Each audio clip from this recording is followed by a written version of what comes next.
तो स्वागत है आप सभी का मैथ्स स्क्वायर के ऑनलाइन प्लेटफॉर्म पर। इस वीडियो में हम बात करेंगे 3 डायमेंशन ज्योमेट्री के अंदर लाइन कि एक लाइन 3D में किस प्रकार से दिखती है और किस प्रकार से उसे लिखा जाता है। आपके पास एक लाइन है और आपको उस लाइन की इक्वेशन जनरेट करनी है, जिसके लिए कुछ गिवन इन्फॉर्मेशन है, जिसमें हमें दे रखा है कि लाइन जो है वो एक पॉइंट ए से पास होती है और जिसका पोजीशन वेक्टर ए वेक्टर है और A vector is equals to a1 i cap plus a2 j cap plus a3 k cap this A vector and इसका पोजीशन वेक्टर है this one and that is denoted by A vector a1 i cap a2 j cap plus a3 k cap and the line is parallel to the b vector के ये समांतर रेखा है। तो b vector जो अपने पास vector है वो है v1 i cap b2 i j cap b3 k cap.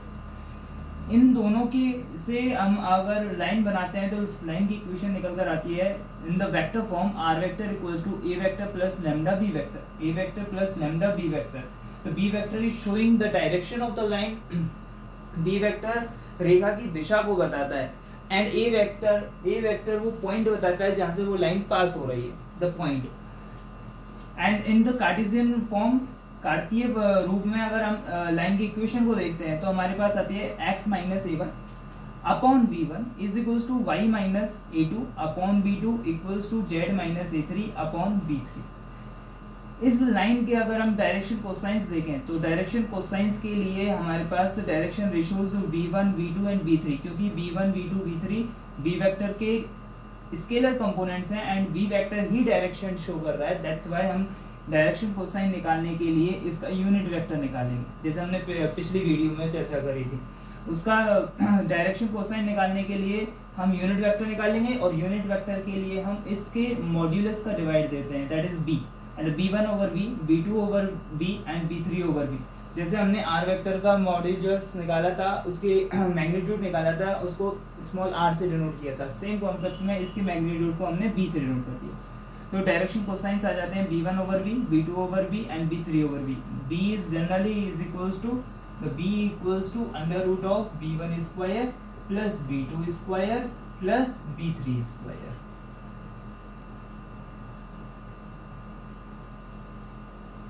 Okay, and these are the actually L, M and N. And the relation between the direction cosine is L square plus M square plus N square equals to cos square alpha plus cos square beta plus cos square gamma equals to 1। If two points are given, दो point अगर हमें दे रखे हैं 3D में and then हमें line की equation generate करनी है, तो लाइन की इक्वेशन क्या होगी हमारे पास x minus a1 upon a2 minus a1 equals to y minus v1 upon b2 minus v1 and z minus c1 upon c2 minus c1। ये एक्चुअल में क्या है कि ये हमारे पास पॉइंट है, हमने माना कि लेट सपोज कि इस पॉइंट से लाइन पास हो रही है और एक लाइन के पैरेलल है, और लाइन की जो पैरेलल है मतलब उसको हम डायरेक्शन बोलते हैं, जो दिशा है डायरेक्शन हमने किसकी मदद से निकाली है, इन कंपोनेंट की डिफरेंस की मदद से। क्योंकि हमारे पास जब दो पॉइंट दे रखे होते हैं तो वहाँ से हम स्लोप निकाल सकते हैं। स्लोप में जो कॉन्सेप्ट आता है, वो जो कोऑर्डिनेट्स आते हैं वही हमारे डायरेक्शन कोसाइंस और डायरेक्शन रेशियोज को डिनोट करते हैं। यहाँ से हमारे पास आया a2 minus a1, b2 minus v1 and c2 minus c1। अगर हमें वेक्टर फॉर्म में लाइन की इक्वेशन बतानी है, that is r vector equals to a1 vector plus lambda v1 minus a1 vector. ये दूसरा वेक्टर है, ये दो पॉइंट्स हैं a1 वेक्टर जिनके दो पॉइंट्स हैं जिनके आपके पास direction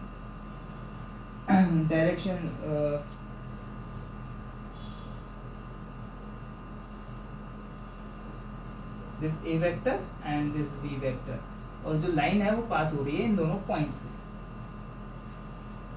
a1 vector and b1 vector से, a1 vector and b1 vector से।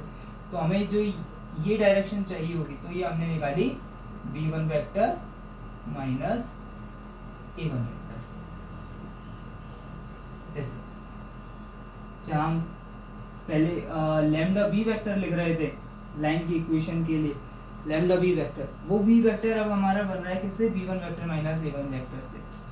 ओके, देन अगर हमारे पास दो इक्वेशन, दो लाइन दे रखी हैं L1 और L2 like this, r is equals to a1 vector plus lambda b1 vector and r equals to a2 vector plus lambda b2 vector. तो यहाँ पर L1 और L2 दो लाइन है और उनके बीच का अगर हमें एंगल निकालना है तो हमारे पास फॉर्मूला है cos थीटा वाला, cos थीटा का फॉर्मूला हम लगाएंगे और वो हमें लगाना होगा केवल बी वेक्टर के लिए, क्योंकि लाइन की डायरेक्शन केवल बी वेक्टर से शो हो रही है, इस वजह say that means v1 vector dot v2 vector over modulus of v1 vector into modulus of v2 vector. यहाँ से हमारे पास cos थीटा आ जाता है, cos थीटा की मदद से हम थीटा निकाल सकते हैं। Okay, now the concept is that कि आपको एक पॉइंट दे दिया है कि एक पॉइंट यहाँ इस से लाइन पास हो रही है एंड इसकी डायरेक्शन को डिफाइन करने के लिए कॉन्सेप्ट दिया गया है कि जो लाइन है, रिक्वायर्ड लाइन है, वो दो वेक्टर के प्लेन के परपेंडिकुलर है या दो वेक्टर के ही परपेंडिकुलर है, वो v1 वेक्टर के और v2 वेक्टर दोनों के परपेंडिकुलर है। तो हम क्या करते हैं कि v1 vector cross v2 vector निकालते हैं। इससे क्या होगा कि हमारे पास एक ऐसा वेक्टर आ जाएगा जो v1 के भी परपेंडिकुलर है एंड v2 के भी परपेंडिकुलर है। दैट्स व्हाई हमारे पास जो इक्वेशन आएगी r vector equals to a vector plus lambda times b1 vector minus b2 vector. जो यहाँ b वेक्टर इस डायरेक्शन को शो कर रहा था, यहाँ पर इस लाइन के लिए जो b वेक्टर आ रहा था, वो b वेक्टर अब v1 vector cross v2 vector की मदद से आ रहा है, क्योंकि हमें वो लाइन चाहिए जो v1 के भी परपेंडिकुलर हो, v2 के भी परपेंडिकुलर हो। तो v1 और v2 दोनों के परपेंडिकुलर होता है v1 vector cross v2 vector. That means हमें लाइन चाहिए v1 vector cross v2 vector के पैरेलल। दैट्स व्हाई हमने ये इक्वेशन लगाई। इसी को हम कार्टेशियन फॉर्म में भी कन्वर्ट कर सकते हैं, सेम इसी रूल का यूज करते हुए। एंड देन अब हमें 3D में एक लाइन दे रखी होगी, एक पॉइंट होगा, दोनों एक साथ होंगे और उनके बीच की मिनिमम डिस्टेंस जब हमें फाइंड करनी होगी, देन हम क्या करेंगे। तो देखो यहाँ पर कि हमारे पास एक लाइन दे रखी है, this one L, this line is L. ये पॉइंट P है, P से पास हो रही है, जिसका A जो वेक्टर है वो A वेक्टर है, पोजीशन वेक्टर A वेक्टर है। एक पॉइंट है A जिसका पोजीशन वेक्टर अल्फा वेक्टर है एंड इसकी मिनिमम डिस्टेंस निकालनी है इस लाइन से, that is AB, this is AB। And ये जो लाइन है वो एक वेक्टर B वेक्टर के पैरेलल है। देन हमें ये पॉइंट निकालना होगा एंड इन दोनों के पॉइंट के बीच की डिस्टेंस। इस पॉइंट को हम कैसे निकाल सकते हैं, तो सबसे पहले हम क्या करते हैं, इस वेक्टर की इक्वेशन निकालते हैं, that is AP vector. AP vector is A vector minus alpha vector. AP vector is alpha vector A vector minus alpha vector, A vector minus alpha vector. अब इसका हम कंपोनेंट देखेंगे या प्रोजेक्शन देख लेंगे। कहाँ पर आएगा, ये BP पर आएगा, मतलब आपको BP की लेंथ मिल जाएगी। प्रोजेक्शन देखना है आपको किस पर, इस लाइन पर। इस लाइन पर मतलब इस B वेक्टर पर, इस B वेक्टर पर अगर हमें इसका प्रोजेक्शन देखना है AP वेक्टर का, तो हम क्या करना होगा, AP vector dot B cap, this much BP, ये आ गया। एंड दिस BP यहाँ पर ये लेंथ को शो कर रहा है और इसको अगर हमें वेक्टर फॉर्म में कन्वर्ट करना है, देन अगेन हम क्या कर देते हैं, B कैप से मल्टीप्लाई कर देते हैं। तो हमारे पास ये BP वेक्टर आ जाता है, BP वेक्टर आ गया। अब हमें अगर हमें चाहिए B पॉइंट का पोजीशन वेक्टर अगर हमें चाहिए, तो हमें क्या करना होगा, हमें करना होगा कि आपको A वेक्टर में से ये वेक्टर सब्ट्रैक्ट करना होगा, A vector minus BP vector. तो A vector minus BP vector ये आ चुका है आपके पास। BP vector is equals to this AP vector, AP is A minus alpha, A vector minus alpha vector. B cap is B vector over modulus of B vector and into B vector over modulus of B vector, that means इसका square. This is BP vector. अब आपको let's suppose कि यहाँ पर कहीं origin है O और हमें चाहिए OB vector, this much OB vector कैसे मिलेगा, तो हम ट्रायंगल रूल लगा सकते हैं। दिस ये आपको चाहिए, ये आपके पास है कि अगर आप करते हैं A वेक्टर में OP vector minus OB vector, then you will get the BP vector. BP vector is equals to OP vector minus OB vector. अगर हमें OB वेक्टर चाहिए तो इसका ट्रांसपोजिशन इधर होगा, OB vector is equals to OP vector minus BP vector.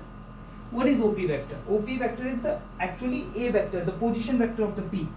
P का जो स्थिति सदिश है वो A vector. This is this. And the BP vector this much.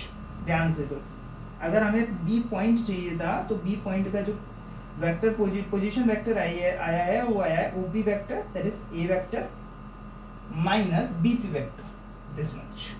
A vector minus alpha dot B vector upon modulus of B vector square and into V vector. यहाँ से हमारे पास B आ जाता है, A हमारे पास है और दो वेक्टर के बीच के डिस्टेंस हम निकाल सकते हैं इजीली. जैसा हमने पिछली क्लास में देखा था जहां हमने P एंड Q दो पॉइंट दे रखे थे और उनके बीच के डिस्टेंस के लिए, उनके बीच के वेक्टर के लिए PQ वेक्टर हमने निकाला था डिस्प्लेसमेंट वेक्टर. PQ वेक्टर की तरह ही हम AB वेक्टर भी यहाँ पे निकाल सकते हैं और उसका मैग्नीट्यूड निकाल सकते हैं. तो यहाँ से हमारे पास मिनिमम डिस्टेंस निकल कर आ जाएगा.